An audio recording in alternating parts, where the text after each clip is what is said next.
you formed the Gary Sinise Foundation, and you have given a total of $194 million to veterans. Talk about how that began and what a wonderful foundation you have created. Well, thank you. I would say the American people have given it to the Gary Sinise Foundation, and we've been able to pass it on. We've been able to raise a lot of money to do a lot of wonderful things for our veterans and military families. So who would have thought? I mean, I didn't know. I have veterans in my family, on my wife's side of the family, on my side of the family. I got involved with veterans back in the 80s when I was doing Steppenwolf stuff and, you know, through the family members, all this. Then I played Lieutenant Dan. He's a Vietnam veteran. That led me to getting involved with our wounded service members because he's a wounded soldier. And then September 11th, I was just teed up to do more and wanted to help the troops who were deploying to Afghanistan and Iraq. So I just raised my hand, went out there for the USO, started doing a lot of different things, supporting a lot of military charities, trying to raise money for them. Started a band that we would play, you know, for the troops, and USO tours and all of this stuff. And it all kind of became very clear to me around 2009-10 that I'm so busy with this is becoming so much a part of my life that the next big thing for me to do would be to create my own nonprofit. And having been involved in it for a long time,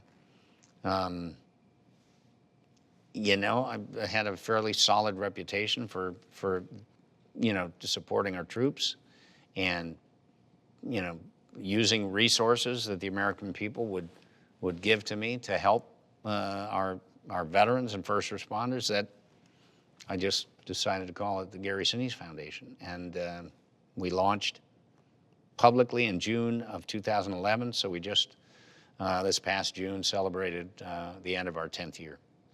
The houses that you build for the veterans, helping with the quality of life and customizing those, that's the most amazing thing to me about that, Gary. And talk about how you help with housing for veterans. You have a lot of banged up people, you know. There's a lot of banged up folks.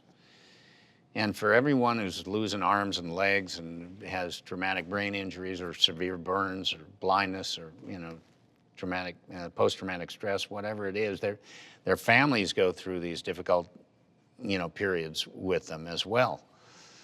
So by providing a smart technology, mortgage-free home that is specifically designed to meet the disabilities and the challenges physically of the wounded service member, that's very special, and it's all supported by thousands and thousands of our fellow citizens who go to our website, GarySiniseFoundation.org, donate to the foundation. Many companies come in and provide services or materials that help us build these houses. You know, every in-kind donor who provides floors, roofs, plumbing, tile, whatever it is, and they do that for free, that allows us to stretch the cash a lot farther to build these houses. It allows us to get a lot more done. And we've just gave our 75th home away on Veterans Day. Yeah. Every Memorial Day, and we've heard Joe Mantegna's side of this, as he's an executive producer of the show, you host a celebration with Joe.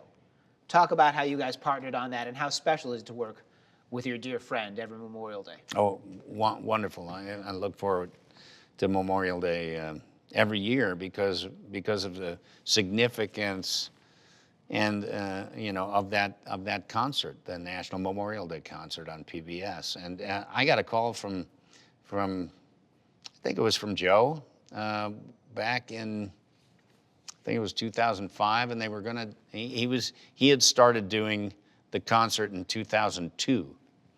In 2005, you know, and I was doing all this USO tours and taking my band around and, you know, visiting the troops overseas and everything.